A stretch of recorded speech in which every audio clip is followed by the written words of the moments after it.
urgentíssimo. Viemos responder para vocês a pergunta que a gente mais recebeu na semana. Impeachment do sinistro Barroso. É possível? Ele está com medo disso? A possibilidade? Quais as possibilidades? Qual o caminho para que isso chegue, enfim, a um final em que ele possa pagar por tudo que ele está fazendo na revisão da vida toda. Pessoal, eu vou explicar tudo isso para vocês. Eu peço que vocês me acompanhem até o final do vídeo, porque vocês vão entender e não ficar com nenhuma dúvida sobre este procedimento, tá? No final eu quero que vocês comentem se vocês acreditam que esse impeachment vai sair ou não. Se você é novo por aqui, seja muito bem-vindo ao INSS Explicado, vídeos diários sobre tudo que acontece no INSS e que seja do seu interesse, e principalmente o que você pede para a gente aqui nos comentários. Você pediu muito sobre o impeachment do Barroso e eu vim trazer agora um vídeo completíssimo para você entender, e você vai chegar à sua própria conclusão, que é possível ou não. Você vai ter isso revelado durante o vídeo. Então, aposentado, pensionista, idoso do Brasil, seja muito bem-vindo. Já deixa o seu joinha aí, porque esse vídeo é muito importante. Os intocáveis, você sabe do que eu estou falando? Sim, do Supremo.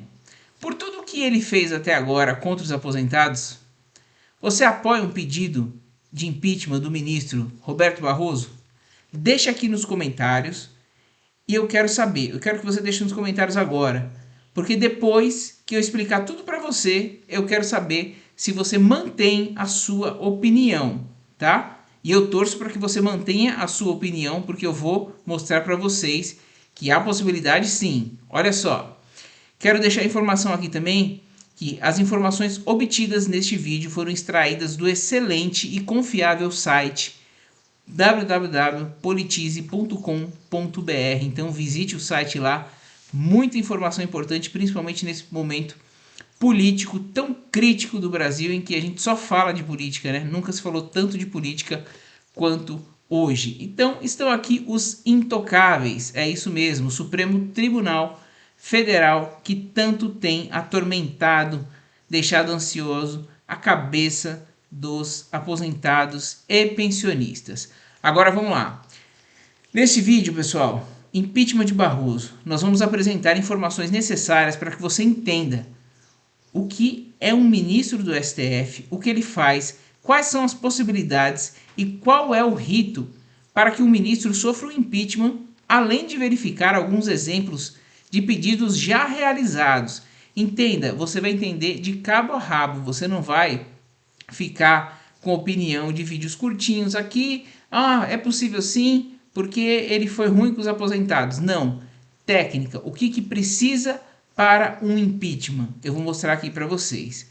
Você vai saber impeachment, breve contextualização, o que faz um ministro do STF, é possível um impeachment do ministro do STF, como fica o presidente do Supremo Tribunal Federal nessa situação, que no caso é o próprio Barroso, o impeachment de ministro do STF na prática e casos de pedidos de impeachment contra ministro do STF que a gente já teve e o desfecho que aconteceu, certo? Vou mostrar tudo isso para você.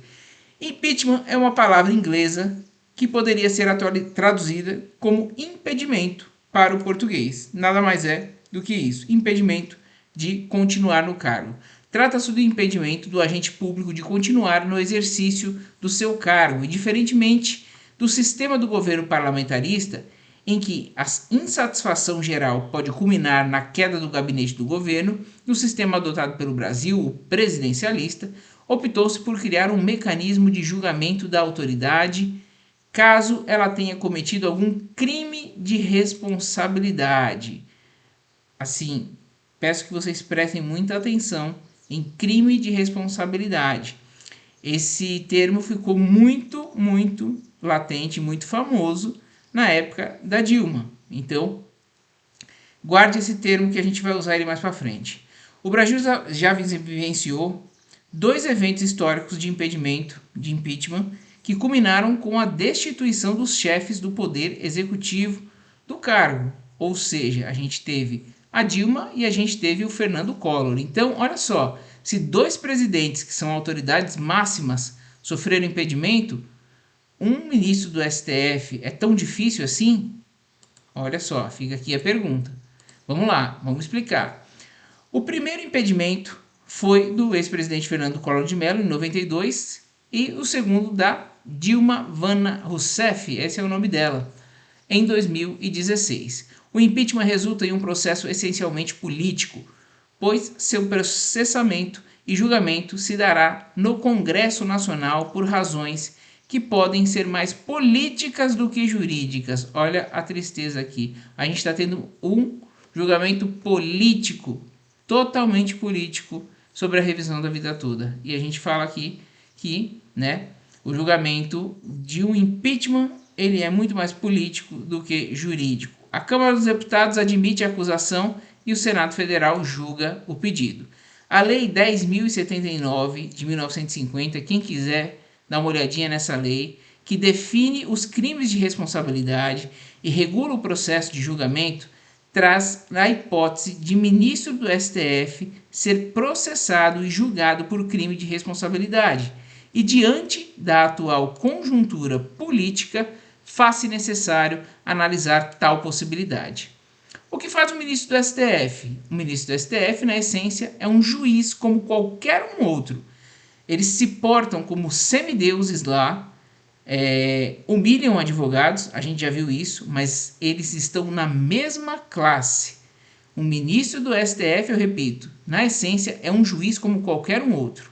O que difere dos juízes, né, de juízes que iniciam carreira, é a forma como são investidos no cargo e as atribuições que possuem para julgar.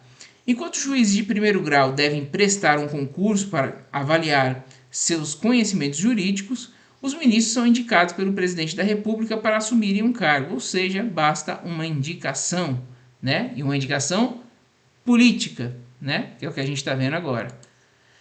Essa indicação política, uma vez que o presidente da República poderá indicar qualquer pessoa, seja ela integrante de algum tribunal ou não, os únicos requisitos exigidos pela Constituição Federal são ter mais de 35 anos e menos de 65 anos de idade, ser brasileiro nato e ter notável saber jurídico e reputação ilibada.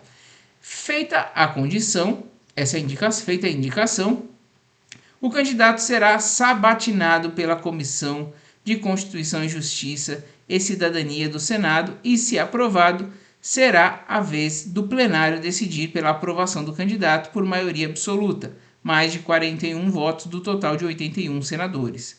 Aprovado pelo plenário, o candidato será nomeado ministro do STF pelo presidente da República. Eu não me recordo de ter visto indicados reprovados, porque é tudo muito amarradinho politicamente. A gente viu agora o Zanin, a gente viu agora o Dino e também os dois ministros que Bolsonaro indicou.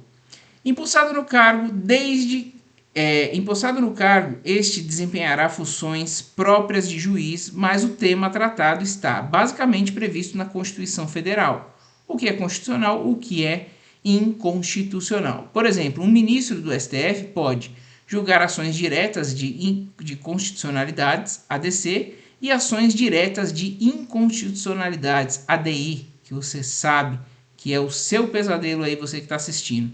Julgar o presidente, o vice-presidente da República, os membros do Congresso Nacional, os ministros de Estado, o Procurador-Geral da República por crimes comuns cometidos. Vejam que eles têm muito poder. É possível um impeachment do ministro do STF? Agora a gente está chegando, agora que você entendeu tudo, né? Como ele chega até aqui, vamos à parte que interessa realmente. É possível um impeachment do ministro do STF?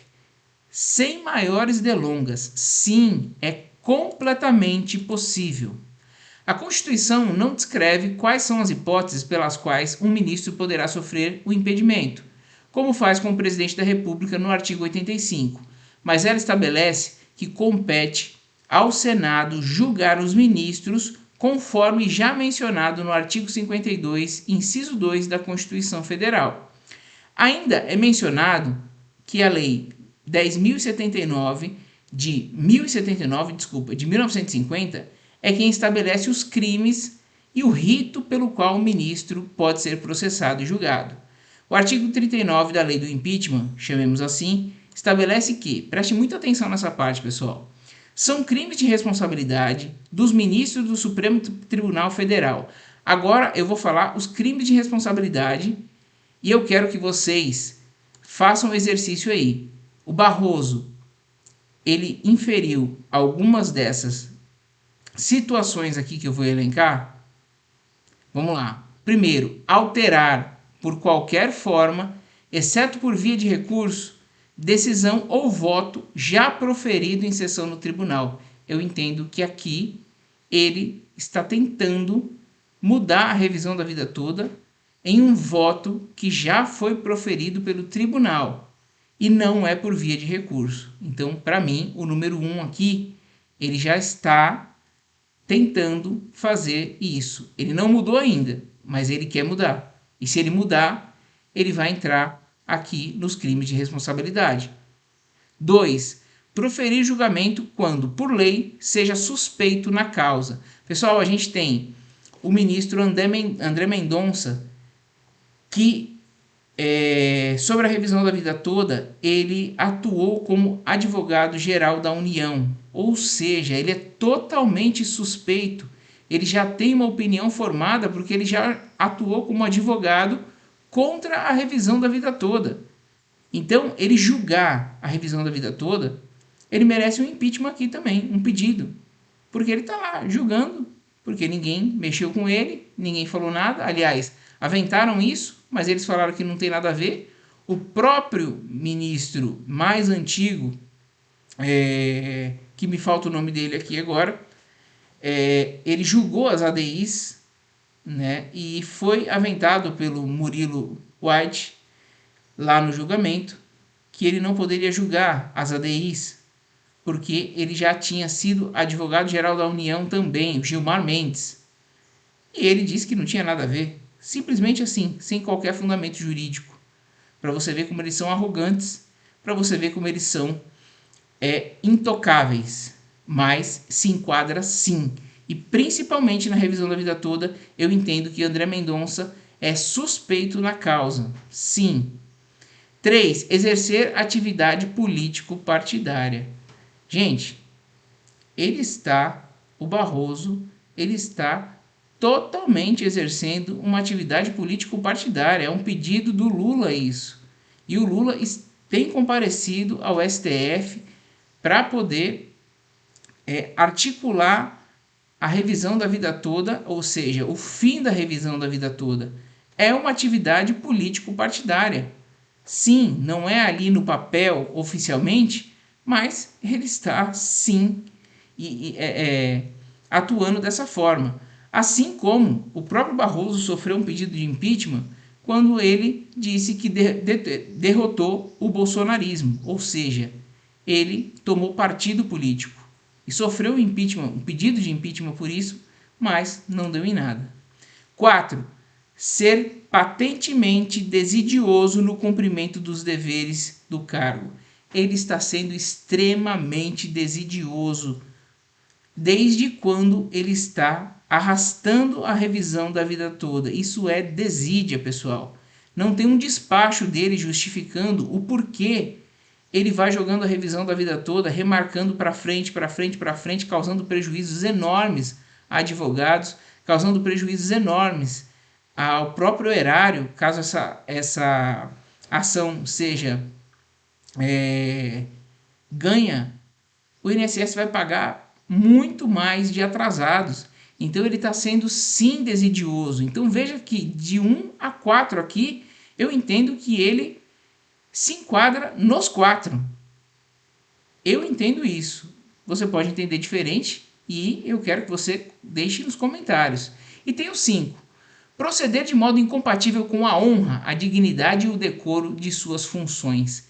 Eu acho que ele tripudiar em cima dos aposentados, dizer que os aposentados não podem ganhar sempre, dar risadinha ali dos aposentados, enfim, e fazer toda essa manobra para poder jogar o processo para trás, para frente, vou julgar, não vou julgar, para mim é incompatível com honra, dignidade e decoro das suas funções, principalmente porque a gente está tratando de idosos e a gente tem a lei, né, que protege os idosos, o Estatuto dos Idosos. Eles estão sendo totalmente desrespeitados, falta decoro para o sinistro Roberto Barroso, tá? Então, 5, eu entendo que ele se enquadra também.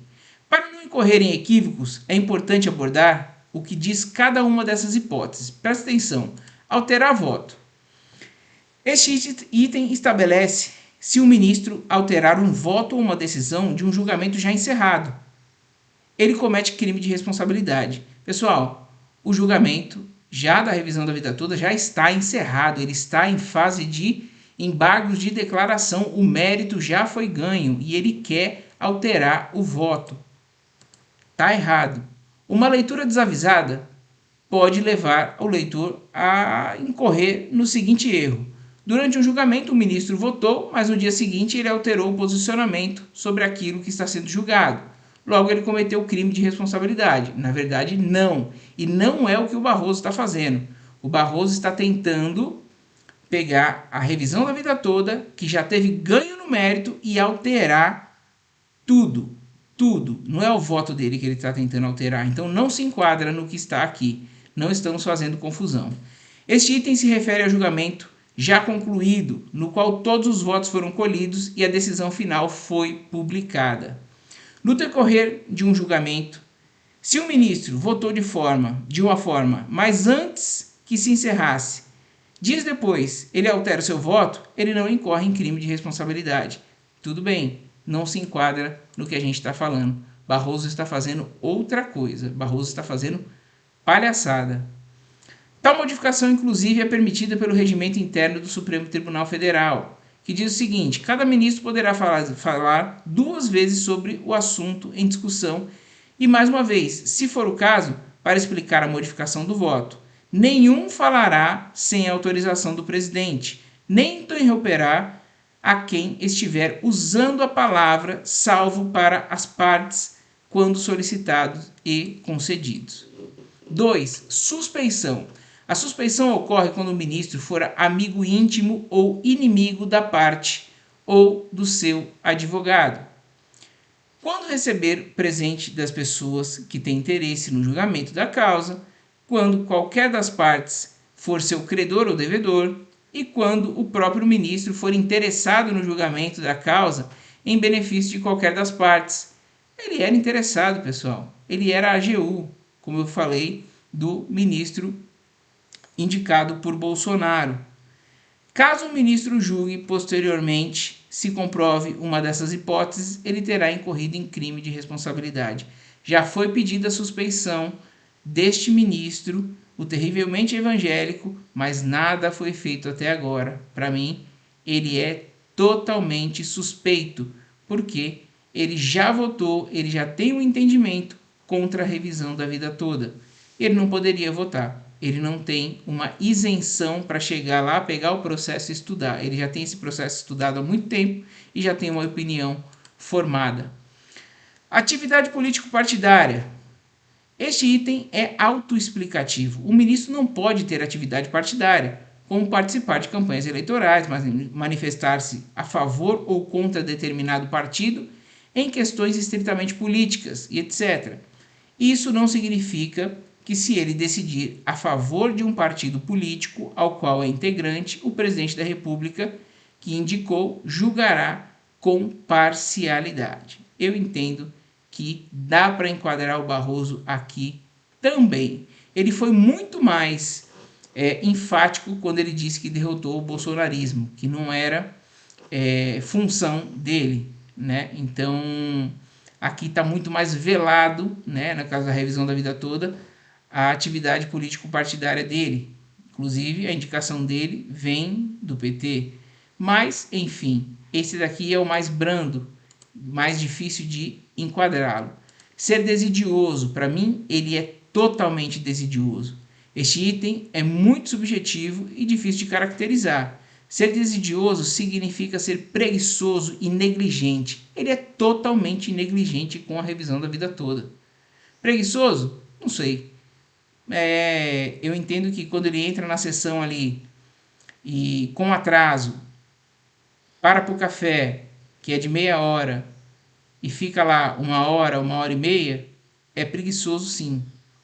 E negligente nem se fala. O ministro e principalmente o presidente do Supremo atua como coisa pública, ou seja, o trabalho que eles desempenham não é para si, mas sim para a sociedade. Portanto, seria inadmissível ter um ministro que passa por muito tempo em viagens e aproveita para tirar folga para não ir trabalhar, ou seja, não produzir aquilo que se espera que ele produza. E ele não produz aquilo que a gente espera que ele produza. Quantas viagens os aposentados fizeram com data marcada, com a pauta já ali, com a revisão da vida toda. Advogados gastaram muito dinheiro comprando passagem em cima da hora para poder ir para as datas que ele marcou e ele simplesmente não julga sem qualquer motivo. É desidioso sim. Eu acho que a gente tem que levar ao pé da letra e ele está sendo desidioso e preguiçoso. Na prática, é muito difícil caracterizar o crime de responsabilidade desse item 4, ser desidioso.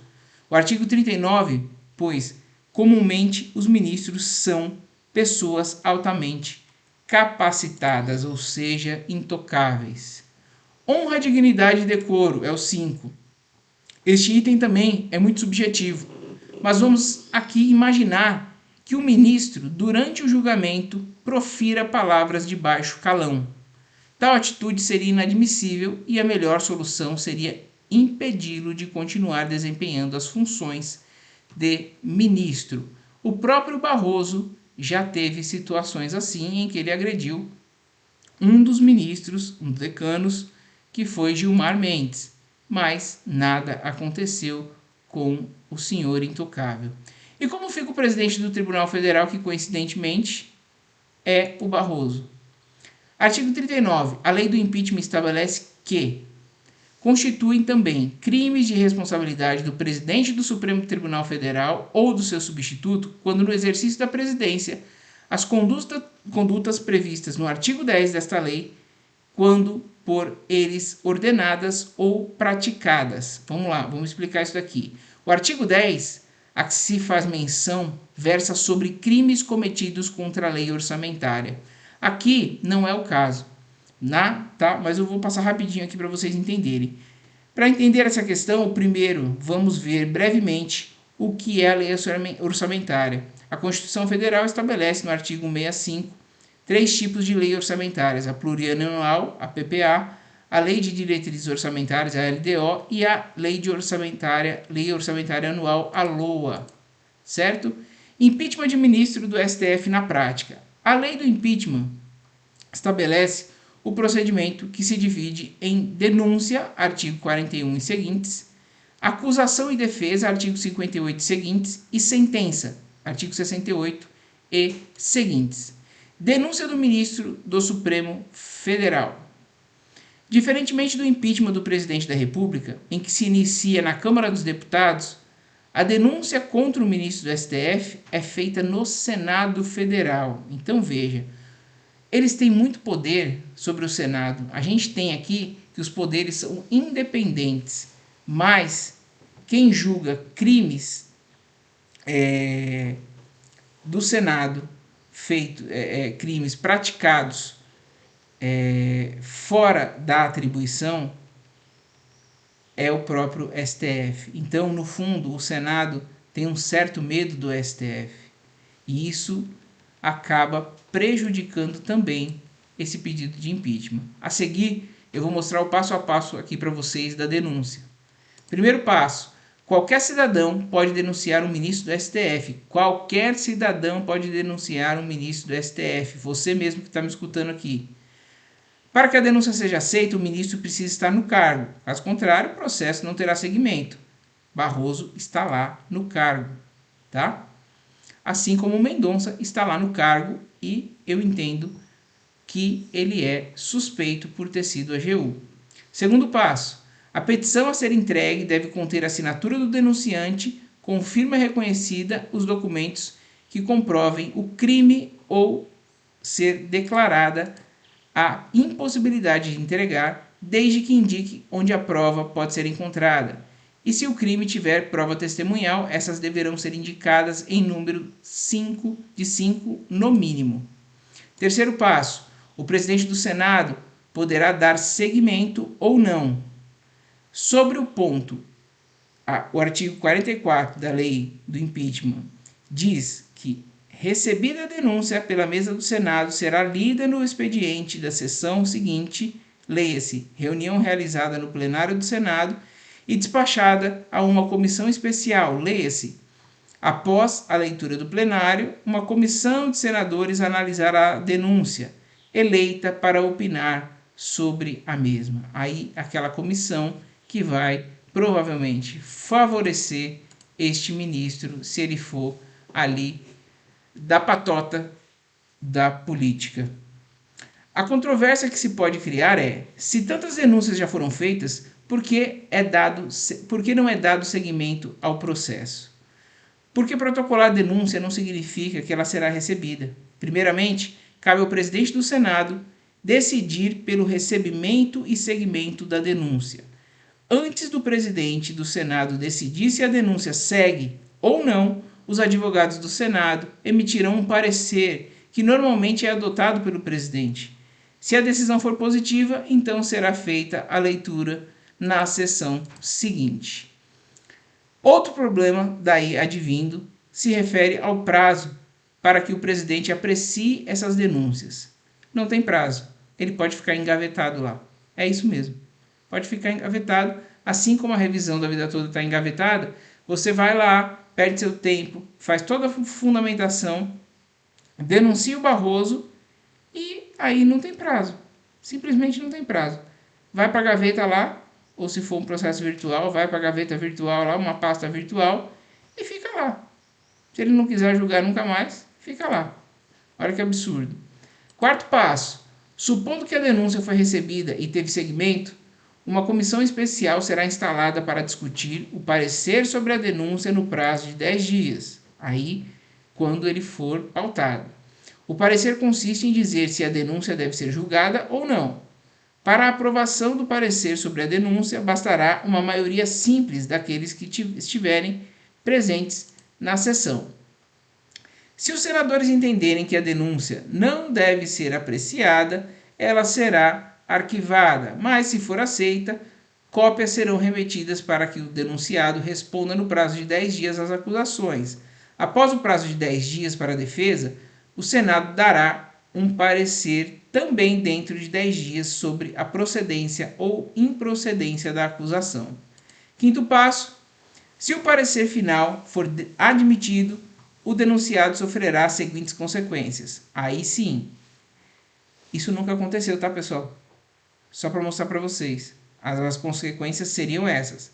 Ficar suspenso do exercício de suas funções até sentença final, ficar sujeito à acusação criminal, perder até sentença final 1/3 dos vencimentos que lhe será pago caso de absolvição, e acusação e defesa. Aqui, após a aprovação do parecer final sobre a denúncia, a próxima fase visa aprofundar o debate entre acusação e defesa. Ele vai ter a defesa dele. Primeiro passo, o denunciante poderá acessar o processo no prazo de 48 horas para apresentar sua acusação e testemunhas e, em seguinte, o denunciado acessará o processo no mesmo prazo para oferecer sua defesa no rol de testemunhas. E aí, pessoal, é difícil, né? Um cidadão comum vai lá e denuncia um intocável como Roberto Barroso, presidente do STF. Você acha que ele não fica com medo de represálias? Segundo passo, tanto a acusação quanto a defesa serão enviadas para o presidente do Supremo Tribunal Federal, que presidirá a sessão de julgamento do Senado. Terceiro passo, no dia do julgamento, após a verificação da presença do número mínimo de senadores, 2/3, o que equivale a 54 senadores, a sessão será aberta, sendo que eles próprios serão os juízes do processo. Quarto passo, estou terminando. Terminada a inquirição das testemunhas, será aberto debate oral pelo prazo que o presidente determinar. Depois, tanto o acusador quanto o acusado deverão se retirar do local para que os senadores e juízes debatam entre si o objeto da acusação. Após este debate, o presidente fará um relatório com um resumo dos fundamentos da acusação e da defesa, bem como das respectivas provas, submetendo em seguida o caso a julgamento. E aí o julgamento. Os senadores, juízes, deverão responder, porque os senadores aqui atuam como juízes, né? Deverão responder sim ou não à pergunta. Cometeu crime o acusado? X, né? No caso Barroso aqui que a gente está falando. O crime que lhe é imputado deve ser condenado à perda do cargo?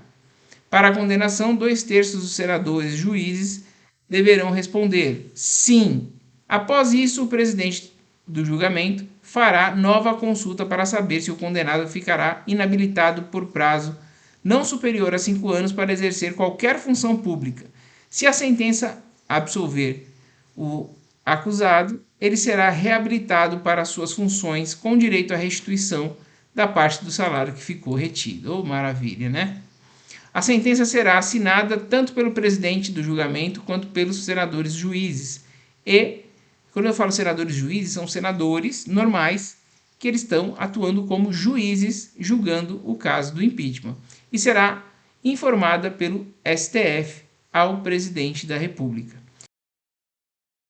Casos de pedidos de impeachment contra ministros do STF. Eu vou dar exemplos para vocês agora que se assemelham às situações que a gente está aqui agora. Em 2019, por conta daquela rixa entre Bolsonaro e Supremo Tribunal Federal, choveram pedidos de impeachment. E olha só os exemplos que eu vou mostrar aqui para vocês. Pode-se dizer que a principal função de juiz é julgar e cada um decide sobre o assunto que lhe confere a competência de decidir. O ministro do STF julgam processos de alta relevância jurídica, política e social. Porém, há uma onda de insatisfação criada no seio da sociedade contra decisões dos ministros. As críticas são diversas e severas, e o atual clima político apenas infla as suspeitas de decisões. De um lado, um grupo político X acredita que determinados ministros favorecem o grupo político Y. Já este acredita que determinados ministros favorecem aquele. Com efeito, percebe-se que muitas críticas são feitas sem fundamento e o que o interlocutor se baseia em suspeitas, fake news, interpretações de decisões, supostas tendências ideológicas, favorecimento e etc. Foi o que aconteceu no período de Bolsonaro, mas não é o que está acontecendo agora. Na revisão da vida toda não tem lado, tá, pessoal? Não tem lado. Na verdade, os dois, tanto Bolsonaro quanto Lula, não quiseram pagar a revisão da vida toda. Então, é o seguinte, por mais que a decisão favoreça esse ou aquele, o pressuposto das críticas não deve levar em consideração quem se beneficia da decisão, mas sim a técnica empregada para decidir, ou seja, se esta está de acordo com as leis vigentes, se não há impedimento ou suspensão e etc. O Barroso já disse que a revisão da vida toda vai causar um impacto de 480 bilhões e ele não pode liberar isso. Ele não está se atendo à lei, ele está se atendo à situação do Brasil. Se o Brasil entrou em um colapso financeiro, não importa, ele tem que julgar a lei, o direito. Acusar um juiz de parcialidade nas suas decisões nunca é fácil, como dito acima, mas basta ver a quem a decisão beneficia. Logo, a possibilidade de impeachment de ministro de STF se restringe a encaixar a conduta aos tipos de crime de responsabilidade elencados no artigo 39 e 39A da lei do impeachment. Alguns pedidos de impeachment protocolados em 2019, para vocês terem uma ideia, contra quem e por qual motivo e o status do processo. Olha só, petição 1 de 2019 foi contra Gilmar Mendes, porque ele pediu vista, leia-se, um tempo de um processo que versa sobre a doação de pessoas jurídicas para campanhas eleitorais e partidos políticos. Além disso, ele demorou meses para devolver o processo, mas se manifestou sobre o tema na imprensa. Foi acusado de ser desidioso no cumprimento dos deveres do cargo. esse pedido foi rejeitado. Ele foi desidioso? Óbvio que foi, mas o pedido foi rejeitado. Petição número 2, contra Ricardo Lewandowski, porque deu voz de prisão deixa eu passar aqui para vocês. Supremo é uma vergonha, disse ele. Eu tenho vergonha de ser brasileiro quando vejo vocês, um cidadão disse. Ao ser ameaçado de prisão, o passageiro alegou que tinha direito de expressão. Ao ministro foi imputada a prática de abuso de poder e a procedência de modo incompatível com a honra, a dignidade e o decoro das funções. Está pendente de parecer da admissão, ou seja, engavetado. Petição número 6 de 2019, contra os ministros Celso de Mello, Barroso, Fachin, Alexandre de Moraes, porque decidiram que o Congresso Nacional está em um estado de omissão institucional ao não regulamentar a punição àqueles a que cometem crimes em razão de homofobia. Entendeu-se ser possível aplicar a lei de racismo enquanto uma lei específica não for editada. Está pendente de parecer de admissão também, ou seja, engavetado. Petição número 8. Contra os ministros Lewandowski, Carmen Lúcia, Celso de Mello, Marco Aurélio, Gilmar Mendes, Dias Toffoli, Fux, Rosa Weber, Barroso, Fachin e Teori Zavascki, que nem está mais aqui. Como podem perceber, o ministro Teori Zavascki faleceu em 2017 após um acidente de avião. Mesmo assim, este fato não impediu que em 2019 pedissem o seu impeachment. O motivo deste pedido do impeachment foi que eles concordaram em afastar o deputado Eduardo Cunha das funções do presidente da Câmara dos Deputados, além de terem suspendido o mandato do deputado federal na época. Esse pedido foi rejeitado, para você ver como são as coisas. Petição 10. Contra ministro Dias Toffoli e Alexandre de Moraes, porque decidiram abrir um inquérito para apurar fake news contra o STF e seus ministros. E seu pedido foi rejeitado. Afinal, ele está no trabalho dele, né? Mas qualquer motivo é motivo ali, com a polarização do Brasil, de pedir um pedido de impeachment. Mas, diferentemente da revisão da vida toda, a gente não tem o lado A e o lado B. É o lado dos aposentados contra um presidente do Brasil contra um presidente do STF. Petição número 11, para fechar aqui para vocês. Contra todos os ministros do STF, além da Procuradora-Geral Raquel Dodge, na época, em discussão é complexa e gira em torno da implantação do voto impresso nas eleições. Há diversas acusações contra os ministros, como serem desidiosos, suspeições, etc. O pedido também foi simplesmente rejeitado. Pedido 13, contra Dias Toffoli, porque determinou a retirada da matéria jornalística do antagonista e Cruzoé. Esse pedido foi rejeitado, né? Determinou a retirada da matéria, acharam que era o abuso dele, mas simplesmente o pedido foi rejeitado pelo Senado. A 15, contra Dias Toffoli também, porque determinou a paralisação dos processos judiciais, inquéritos policiais e procedimentos do MPF e Ministério Público estaduais que se utilizam de dados do COAF. Esse pedido foi rejeitado também, não deu em nada. Pedido de 16, contra todos os ministros do STF por diversas razões, em que se elenca fatos desde o início do governo Lula. Pedido rejeitado por ser muito genérico também. São várias acusações, vocês puderam ver, das mais simples em petições de 5 páginas até as mais complexas. Até hoje, mais de 170 pedidos foram feitos. Eu só mostrei aqui para vocês os mais recentes.